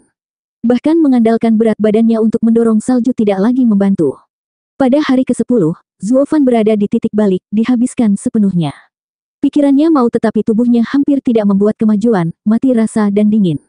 Semangatnya begitu tegang dan fokus selama ini hingga akhirnya menyerah, membuatnya tak sadarkan diri. Gu Santong telah tertidur lama sekali, wajahnya yang lembut semakin keras saat rasa dingin melemahkan kehangatannya dan tetesan darah yang perlahan dari lengannya sepertinya mengumumkan akhir sudah dekat. Angin menderu tidak pernah berhenti, salju yang menggigit tidak pernah berhenti menghalangi perjalanan sulit keduanya, segera mengubur mereka menjadi putih. Tidak butuh waktu lama sebelum tanda-tanda kematian mereka hilang, dan hal yang sama berlaku untuk mereka, terhapus oleh pelukan dingin alam. Dunia adalah tempat yang kejam, menelan setiap makhluk sama. Kami semua hanyalah pengunjung di pesawat ini, pasti akan kembali dalam pelukannya. Titik. Gemuruh. Sebuah kereta dengan roda besar ditarik oleh 3 makhluk spiritual setinggi 20 meter, benar-benar menginjak salju tebal dengan relatif mudah. Ini adalah binatang spiritual tingkat 3, tidak mengalami kesulitan berlari melalui cuaca yang keras ini. Di dalam gerbong ada tirai tipis bersama dengan aroma dari pembakar dupa yang tersisa, menyembunyikan sosok cantik di dalam, tidak ternoda oleh kehancuran suram di luar. Berhenti. Saat gerbong itu menerobos salju, sebuah suara nyaring terdengar dari dalam gerbong. 3 binatang spiritual berhenti di tempat. Nona muda, ada apa? Sebuah suara muda bertanya. Zuyer, apakah ada darah di luar? Darah. Tirai diangkat untuk memperlihatkan wajah menawan seorang gadis berusia 17 tahun. Alisnya tajam, fokus saat dia melihat sekeliling. Apakah kamu mungkin salah, Nona muda? Tidak ada. Suara pertama berbicara lagi. Zuyer, keluarlah dan periksa apakah mereka telah terkubur di bawah salju. Mereka mungkin masih hidup. Jangan, aku. Lakukan apa yang saya katakan. Saya sudah menjadi penyembuh begitu lama sehingga aroma darah mudah dikenali. Tetapi dengan hujan salju yang begitu lebat, mereka pasti berada di bawahnya. Zuyer, pergilah. Suara itu manis tetapi membawa nada yang tidak tercela. Sambil mengangkat bahu, gadis itu melompat turun dan mencari sambil mengeluh. Aku pergi, sial. Apa itu tadi? Tidak apa-apa, tidak apa-apa. Aku menemukan seseorang. Saat dia mendorong salju, Zuyer tiba-tiba berteriak, memasukkan lengan kurusnya ke salju dan menarik 2 orang keluar. Melihat darah di tanah, Zuyer berteriak, Nona muda, hidungmu mancung. Ada 2 orang terkubur di salju. Yang lebih tua tampak membeku sementara yang lebih muda berdarah, hampir mati. Berdarah dalam cuaca dingin yang begitu pahit. Suara tergesa-gesa dari dalam berkata, Zuyer, bawa mereka masuk, cepat. Si kecil pasti terluka parah. Aku harus menyembuhkannya. Segera, Zuyer hendak bertindak tetapi kemudian berhenti. Tapi Nona muda, mereka laki-laki. Tidak benar memilikinya di gerbongmu yang luar biasa. Belum ada manusia yang menginjakkan kaki di dalamnya. Tidak apa-apa jika itu anak tapi. Petik 2. Tidak ada waktu untuk memikirkan aturan, nyawa dipertaruhkan. Nada yang datang dari dalam menjadi dingin. Zuyer menggelengkan kepalanya dan melemparkan keduanya ke dalam. Dia melompat ke dalam dirinya sendiri dan kereta melanjutkan lari gilanya. Yang tersisa hanyalah noda merah di dunia putih, perlahan memudar di bawah salju yang tak berujung. 949. Zuyer melemparkan ayah dan anak yang membeku itu ke dalam gerbong yang hangat di depan tirai tipis. Nona muda, ini dia. Hanya darah anak yang menetes di permadani. Sayang sekali. Tidak ada yang lebih berharga dari hidup. Permadani itu bisa dibersihkan nanti. Seutas benang merah terlepas dari balik tirai dan meraih pergelangan tangan Zuo Fan dan mengirim Yuan Qi melewatinya. Suyer menggerutu. Mengapa kamu peduli? Bukan kamu yang mencucinya. Suyer, apakah itu keluhan lain yang kudengar? Tidak, tidak apa-apa. Nona muda sangat murah hati dan baik hati, saya hanya bisa bekerja keras untuk nona muda. Suyer memproklamasikan pengabdiannya yang abadi di tempat. Sosok di balik tirai terkikik. Berhentilah bersikap masam, nak, dan cobalah untuk lebih serius. Dia hanya memiliki beberapa luka berat, melatih dirinya dan Yuan Qi-nya secara berlebihan. Beri dia pil Yuan Qi dan biarkan dia beristirahat. Dia kemudian akan bangun. Ya, nona muda. Suyer membantu Zuo Fan menelan pil biru, tetapi kemudian berkata. Dia berada di Radiant Stage namun terlalu banyak bekerja. Dia bukan kultivator pemula yang tidak bisa mengendalikan kekuatannya. Ini tidak selalu tentang kontrol, tetapi memberikan setiap tetesnya. Itu di luar kendali mereka. Anak itu pasti mengapa dia keluar di salju. Wosh! Benang merah keluar dari balik tirai sekali lagi, kali ini menuju pergelangan tangan Sanzi yang pucat. Suaranya dipenuhi keterkejutan saat menemukan. Anak ini aneh. Ada dua energi di dalam yang terus berbenturan dan tidak membiarkan tangan kanannya berhenti berdarah. Saya harus menghentikan pendarahan dengan cepat sebelum terlambat. Suyer, pil pembekuan. Ya, nona muda. Suyer merasakan urgensi nona muda dan menahan sifatnya yang suka bermain saat dia memberi makan Gu Santong tanpa pertanyaan. Pil berubah menjadi aliran merah yang mengalir melalui tubuhnya dan lukanya. Itu tidak pernah mencapainya, berbenturan dengan sesuatu di dalam dan terpaksa menghilang di luar. Pendarahan tidak berhenti, sekarang mengalir lebih deras karena reaksi keras dari pil. Benang merah di pergelangan tangan Sanzi muda berguncang, menimbulkan riak di balik tirai. Nona muda itu berteriak, karena pil hemostatik kelas 5 tidak berfungsi, maka gunakan pil hematoma kelas 7. Anak itu tidak akan berhenti berdarah selama energi itu belum diselesaikan. Ya, nona muda. Suyer belum pernah melihat nona mudanya begitu putus asa dan menyuapi Sanzi muda dengan pil. Hasilnya sama bahkan dengan pil hematoma. Kekuatannya terlalu kuat untuk membuat pil mengeras, dipaksa keluar tanpa efek apapun. Konsekuensinya bahkan mengerikan dalam kasus pil ini, menyebabkan Gu Santong berdarah lebih keras. Semua upaya yang dilakukan Zuo Fan selama berbulan-bulan ini, kerja keras yang dia lakukan untuk membuat pil dan memperlambat pendarahan Sanzi muda, semuanya dibuang di sini dan saat ini. Jalan menuju neraka diaspal dengan niat baik. Zuo Fan pasti akan berteriak serak pada pasangan bodoh ini. Jangan lakukan apapun jika kamu tidak memahaminya. Kamu membunuh seorang anak. Kedua gadis itu tidak menyadari kondisi parah anak itu. Melihat keadaan menjadi lebih buruk, gadis dan nona muda itu mulai panik. Nona muda itu mulai menuntut dengan panik dan gadis itu memberi banyak pil kepada Sanzi muda. Semua berakhir sama, dengan darah Sanzi muda mengalir deras sekarang dan mewarnai permadani merah. Suyer panik. Nona muda, apa yang harus kita lakukan? Kami hanya memperburuknya. Ada apa dengan lukanya? Tidak ada yang berhasil. Nona muda itu serius, tetapi kemudian dia berseru. Apakah pedang dewa melukai anak itu? Itu tidak mungkin. Bahkan luka-luka itu tidak terlalu parah, perlahan-lahan sembuh pada akhirnya. Kenapa dia tidak menunjukkan peningkatan? Nona muda, tidak masalah mengapa. Yang lebih tua mungkin bangun kapan saja sekarang dan bagaimana saya menjelaskan bagaimana putranya baru saja meninggal. Meskipun tidak ada yang menakutkan tentang Radiant Stage. Suyer berbicara dengan senyum sedih. Itu akan memengaruhi reputasi nona muda. Kita seharusnya meninggalkan mereka di sana. Setelah jeda, nona muda itu berbicara. Menyelamatkan nyawa lebih baik daripada kehormatan mewah apapun. Sejak saya melihat mereka, saya tidak pernah bisa menutup mata. Suyer, gunakan North Sea Gel pada anak itu. Apa? Suyer tersentak. Tidak, tidak, itu terlalu berharga untuk disia-siakan pada luka daging yang sederhana. Kami membayar harga terlalu tinggi dan bekerja terlalu keras untuk mendapatkan begitu sedikit dari tanah utara. Itu dimaksudkan untuk digunakan kepala klan dalam keadaan darurat. Anda tidak bisa hanya menggunakannya pada orang asing. Itu terlalu sia-sia. Nona muda itu juga memikirkan hal ini, tetapi segera suaranya yang tegas terdengar. Aku, penyembuh abadi Murong Sue, belum pernah ada orang yang mati karenaku, dan tentu saja tidak ada anak.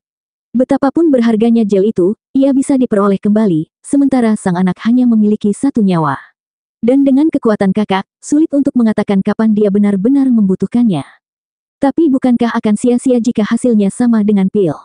Tidak pernah sia-sia menggunakan ramuan spiritual untuk menyelamatkan hidup seseorang. Murong Sue sangat terlepas dari materi saat dia berbicara. Suyer, tunggu apa lagi? Apakah Anda nona muda di sini, atau saya? Suyer ragu-ragu, benar-benar menentang gagasan itu, tetapi nada nona muda menuntut kepatuhan dan dia tidak punya pilihan selain menyedot gerutuannya dan mengeluarkan labu. Dia membiarkan cairan transparan menetes keluar, mengeluarkan bau manis saat menutupi lengan Gu Santong yang terluka. Ajaibnya, setiap tempat yang disentuh cairan itu, darah berhenti mengalir. Segera, cairan itu menutupi seluruh luka dan mengeras, menahan darah di dalamnya. Energi asing di dalam lengan berjuang untuk melawan gangguan ini hanya untuk dihancurkan tanpa penyesalan oleh cahaya keperakan yang tiba-tiba. Cairan itu memiliki kilau perak samar saat meresap lebih dalam ke tubuh Sanzi muda, menghilang sepenuhnya. Di belakangnya tertinggal lengan murni Sanzi muda, tidak ternoda oleh bekas luka atau luka apapun. Suyer bersorak, "Nona muda, itu berhasil. Anak itu selamat. Gel Laut Utara adalah keajaiban dunia, obat ajaib untuk penyembuhan." Nona muda mengendurkan napas. Kegembiraan itu singkat ketika Suyer mengingat hilangnya sebagian besar gel dan berbicara dengan sedih. 10 juta batu roh suci, sia-sia. Kepala klan pasti akan membalik berita itu. Hahaha, saudaraku halus dan tidak akan marah mengetahui kita menyelamatkan nyawa. Saya harap begitu. 10 juta, hirup. Suyer masih kesakitan karena kehilangan yang begitu pahit. Dia melirik Suo Fan yang tidak sadarkan diri. "Hei, kamu berutang 10 juta batu roh suci kepada kami. Jangan pernah melupakannya." Tawa datang dari balik tirai. "Suyer, bagaimana Radiant Stage bisa memiliki kekayaan seperti itu? Kebaikan tidak dilakukan untuk hadiah. Ketika dia bangun, kami akan mengirim ayah dan anak itu pergi." Mereka terlalu bagus. Suyer cemberut. Keberuntungan macam apa yang mereka miliki untuk menemukan nona muda di saat mereka sangat membutuhkan. Tidak hanya menyelamatkannya, tetapi juga gratis. Lebih baik menghilangkan semuanya begitu mereka bangun. Kita tidak bisa membuat mereka berpikir uang jatuh begitu saja. Murong Sue tersenyum. Mereka tidak menyadari fakta bahwa mereka telah memberikan bantuan kepada Demon Archon, orang yang kekayaannya memungkiri penampilannya yang jorok. Dia memiliki begitu banyak pada dirinya sehingga dia dapat membayar gel Laut Utara itu berkali-kali lipat, dengan ruang tersisa. 950. Gemuruh. Gerbong besar itu bergegas melewati gurun bersalju, sesekali bergetar Zuo Fan yang berbaring di atas karpet. Mungkin satu tonjolan terlalu sulit untuk diabaikan, mungkin cadangan Yuan Qi-nya telah kembali, yang terpenting adalah dia bangun, bibirnya yang kering terbuka untuk berbicara dengan lemah. Sanzi muda, Sanzi muda." Kemudian dia langsung berdiri, meneriakkan nama putranya dengan panik. Dia dipenuhi dengan rasa takut dan penyesalan atas apa yang mungkin terjadi. Dia tahu dia baru saja bangun dari pingsan. Tapi bagaimana dengan Sanzi muda? Tanpa ada yang menghentikan pendarahannya atau membawanya ke tanah barat, hidupnya akan hilang dengan setiap tetes darah. Alis Zuo Fan bergetar dan mengepalkan tinjunya. Penyesalan di dalam dirinya mengancam untuk menghabiskannya sepenuhnya. Bagaimana dia bisa pingsan dan membiarkan putranya yang terluka tidak dirawat saat dia beristirahat? Dia begitu tenggelam dalam pikiran dan perasaannya sehingga dia gagal menyadari dingin dan salju yang hilang. "Persetan, ada apa dengan raket itu? Kamu membuatku takut sampai mati." Teriakan lain datang yang membuatnya tersentak. Baru sekarang dia melihat sekelilingnya, kereta yang selalu bergerak. Di seberangnya adalah seorang wanita 17 tahun yang imut dan cantik. Dia sedang menggendong anak laki-laki berusia 8 tahun yang menggemaskan, yang terlihat pucat dan pulih. Zuo Fan menghela nafas dan mengamati tempat itu sebelum bertanya pada gadis itu. "Nona, apakah Anda menyelamatkan kami? Kenapa kamu tidak menyukainya? Kalau begitu kembalikan hidupku." Menatapnya, gadis itu mengejek. Zuo Fan menggerutu pada jawaban yang paling kasar. Kira dia terbiasa selalu memiliki keputusan akhir, selalu memiliki kata terakhir. Akhirnya berada di pihak penerima membuatnya terjebak dan marah. Satu-satunya alasan dia bukan noda darah di dinding gerbong adalah untuk menyelamatkan mereka. Berkat seni diri sejati, kecenderungan kekerasan saya telah banyak dikendalikan selama 2 tahun terakhir. Kamu seharusnya beruntung kamu baru bertemu denganku sekarang, Zuo Fan menahan amarahnya, memaksakan senyum dan menangkupkan tangannya. "Hahaha, pertama-tama aku ingin berterima kasih Nona atas semua yang telah kamu lakukan. Dan bolehkah saya bertanya apa yang membuat Anda dalam suasana hati yang buruk? Apakah saya berutang banyak uang kepada Anda? Hahaha. Bagaimana menurutmu?" Zuo Fan bercanda tetapi memukul gadis itu tepat di tempat yang menyakitkan dan membuatnya lebih tertekan dan kesal.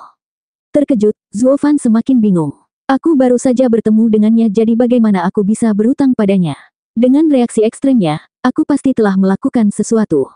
Zuo Fan bingung tapi gadis itu hanya memutar matanya ke arahnya dengan putus asa. 10 juta, 10 juta. Keduanya terjebak dalam garis singgung yang lengkap dari yang lain, dengan tidak mendapatkan niat yang lain.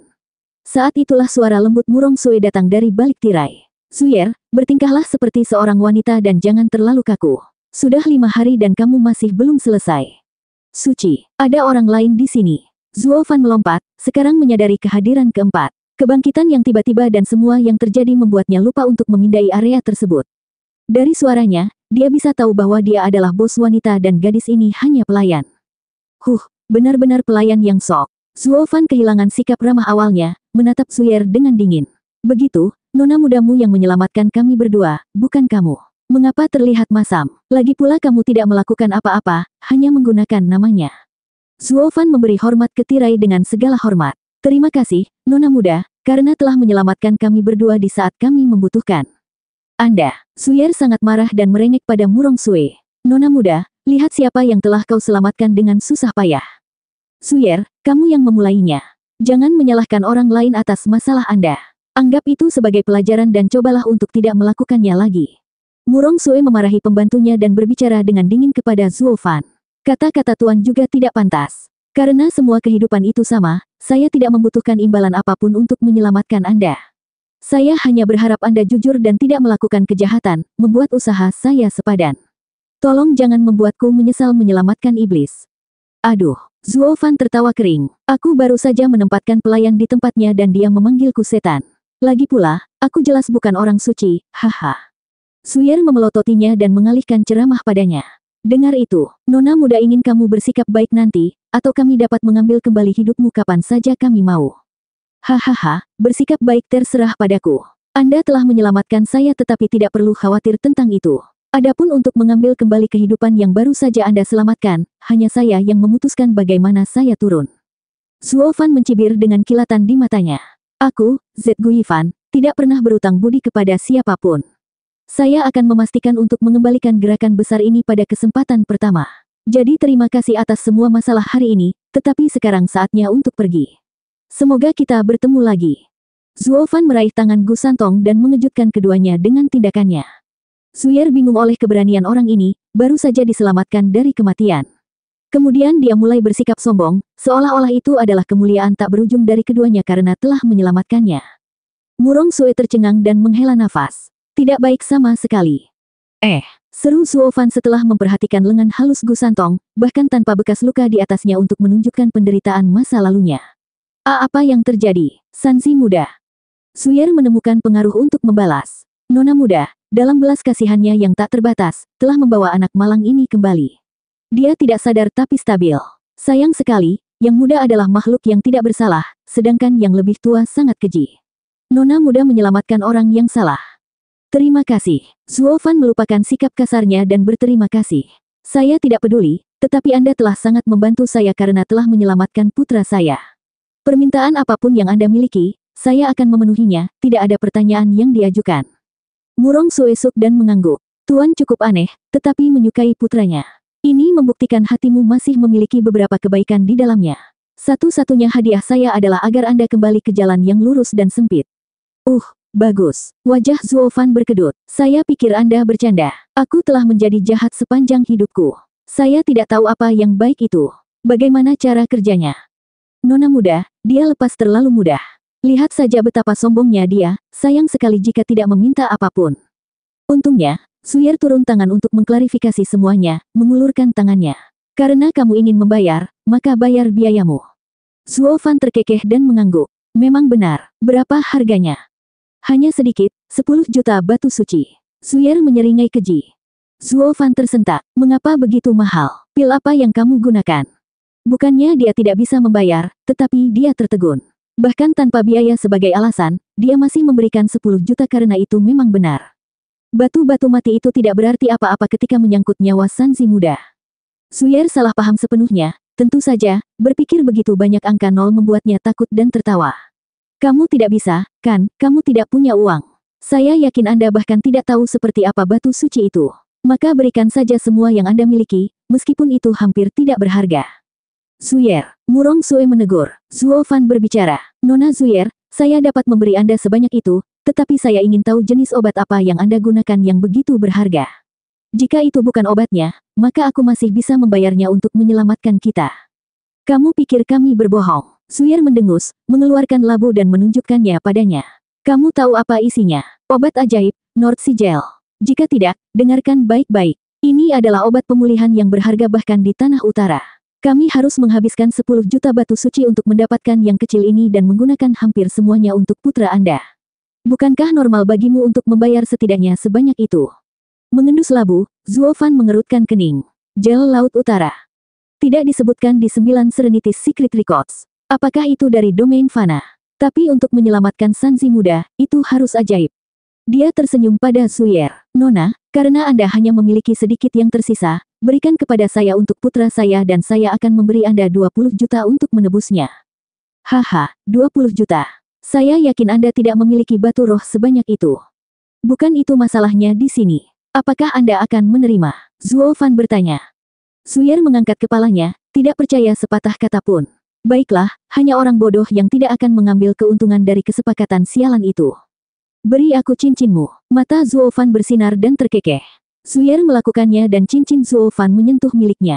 Zuo Fan kemudian mengambil labu dan putranya dan pergi sambil tertawa.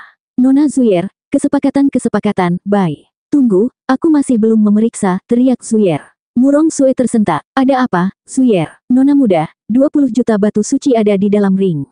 Pria itu benar-benar penuh. Zuyer bermata serangga, tercengang oleh bebatuan berkilauan di cincinnya.